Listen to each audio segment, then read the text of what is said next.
by a number of sensitives, their predictions were ignored. Traditional scientists would probably not be interested in information provided by earthquake sensitives.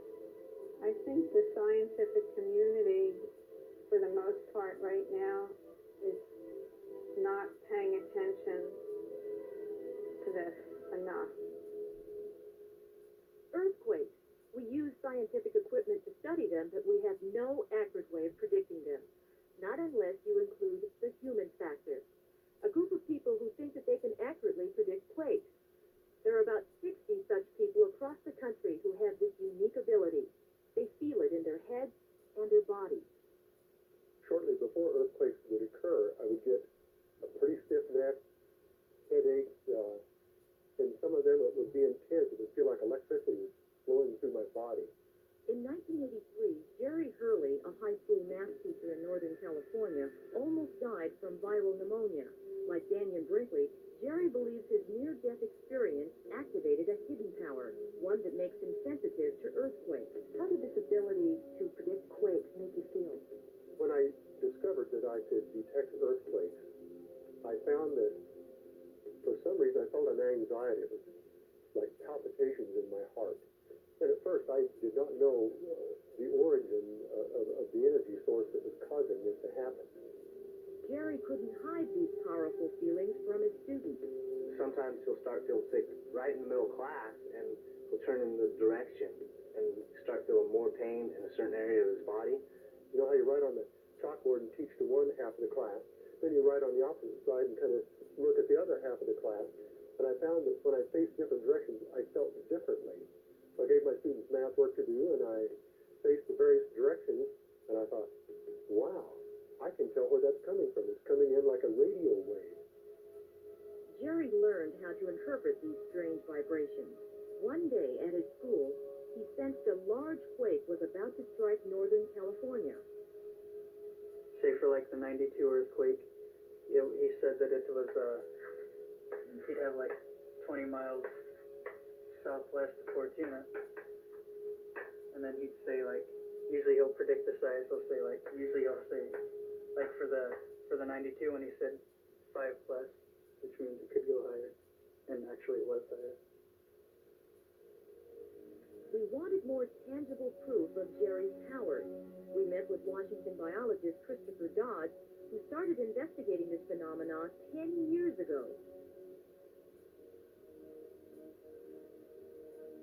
Project Migraine is an undertaking to study human beings and instruments prior to major volcanic and seismic activity.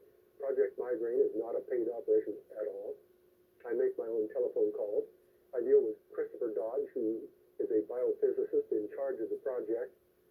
He's a fabulous person who's brilliant, who deals with people like me, and it is difficult for him because when we call him, usually we're hurting. When Mount St. Helens went quiet the night before the major eruption, and they said it was flatline, I was deathly ill, and that's when I was walking into walls and everything, and so that's why I was able to give a 12-hour lead time, and I was 12 minutes off on the major eruption. In 1982, she made a prediction on TV that there would be a major volcanic event on Mount St. Helens within 11 days. And I was there. I was a witness to that prediction. And lo and behold, within an hour of her prediction, the thing flew. If they exist, where do these powers come from? Are these people tapping into some kind of psychic phenomenon that isolates them from the rest of humanity?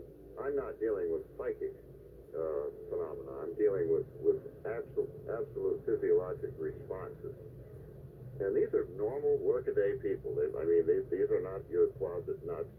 I feel that the ability I have to predict earthquakes is not necessarily a psychic or intuitive ability, but that I'm actually feeling some sort of magnetic wave.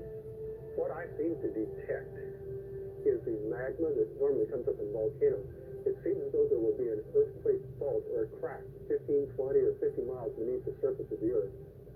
It appears that the magma flows into that crack. And that's what I actually feel, is that magma flow. I feel things far away as easy as I feel them close by me because the magnetic field that affects me, the magnetic fields move at the speed of light. So it doesn't really matter where you are. You're going to feel it just as easy as it affects me. Can ordinary people be sensitive to the Earth's magnetic field? This electronic device emits an electromagnetic signal that's similar to the kind the Earth gives off right before a quake. The scientists at this lab are testing Jerry Hurley to see if his brain waves respond to these pre-earthquake signals. What we thought we were measuring is the magma moving in the Earth. Interestingly, Jerry Hurley described a model very similar to what we think is going on. Here we have on the oscilloscope, the top trace is a representative example of the environment, and the bottom trace is a sample of Jerry Hurley's brainwaves. Jerry, would you mind closing your eyes, please? While Jerry's eyes were closed, pre-earthquake-like signals were introduced into the environment.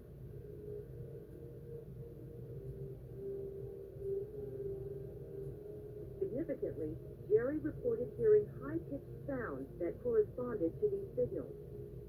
You'll see that this is locked, this one is locked, and this one over here is locked.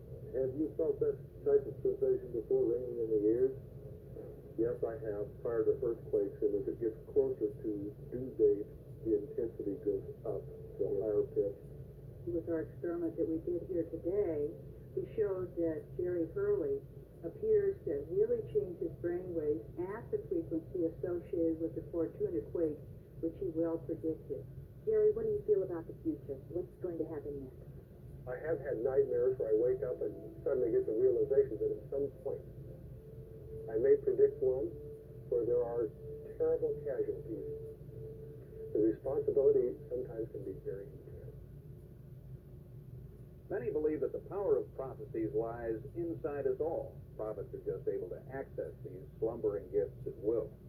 And joining us tonight is Shar, a psychic sensitive who has made a livelihood tapping into these psychic powers. Now, Shar, what advice would you give someone who thinks they have psychic ability? First of all, to always listen to those instinctive feelings that come in. It's not like there's lightning or thundering that happens or a big voice saying, listen to me. It's a subtle thought that comes through our mind during our busy day. But it's a thought that's so important because it could mean saving someone's life. How do I know what to trust when I hear this? It's a feeling. It's kind of like a thought that comes through another part of your brain.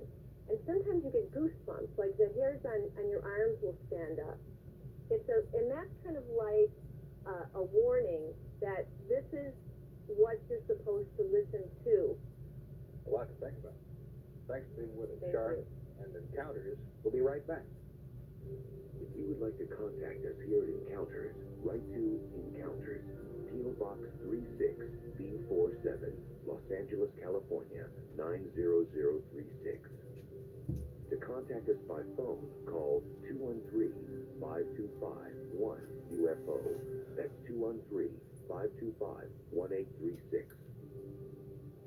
Or to contact us online, visit the Encounters forum on CompuServe by typing Go Encounters or at the following number. If you have a story you'd like us to investigate, we'd like to hear from you, and thank you for your interest in Encounters.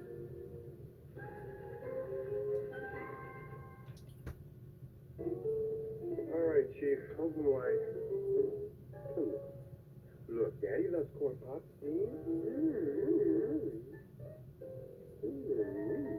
Here it goes. The problem with a cereal that tastes like popcorn, only sweeter, is that it disappears like popcorn, only